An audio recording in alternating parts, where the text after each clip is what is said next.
Homemade broccoli and Stilton cheese soup. This is my recipe to make a good hearty broccoli and Stilton soup. Like me in time, you will probably adapt and change how you do things.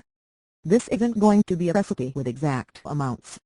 So let's get started with what you need to make a good broccoli and Stilton soup. A good head of broccoli, Stilton cheese, 2 medium-sized onions, white or red, sliced 2, 3 cloves of garlic, 2 medium-sized baking potatoes, peeled stock. I tend to use a vegetable stock cube, approximately 800 milliliters of hot water.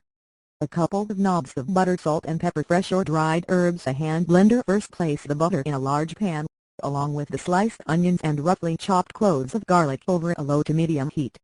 Let them sweat for approximately 10 minutes or until the onions start to go translucent. Next, chop up the broccoli head and store it and place this into the pan to also sweat. You can help this a bit further by placing the lid on a saucepan. Chop up the peeled potatoes into medium-sized cubes and also place in the pan.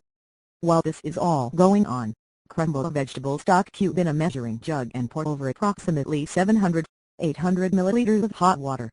Stir so as to help the stock cube dissolve. Pour the stock over the contents in the saucepan and briefly bring to the boil, before simmering for approximately 5 minutes.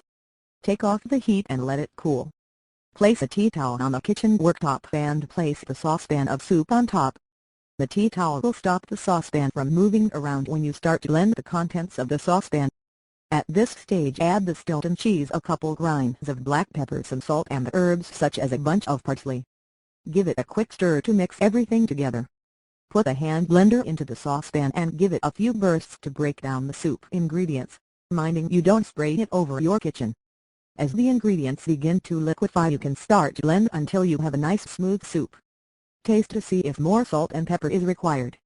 Either reheat the soup and serve with a French stick or pour into 2 containers and place in the fridge/freezer to have at a later. Homemade broccoli and Stilton cheese soup. This is my recipe to make a good hearty broccoli and Stilton soup.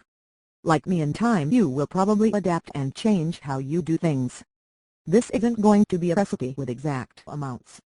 So let's get started.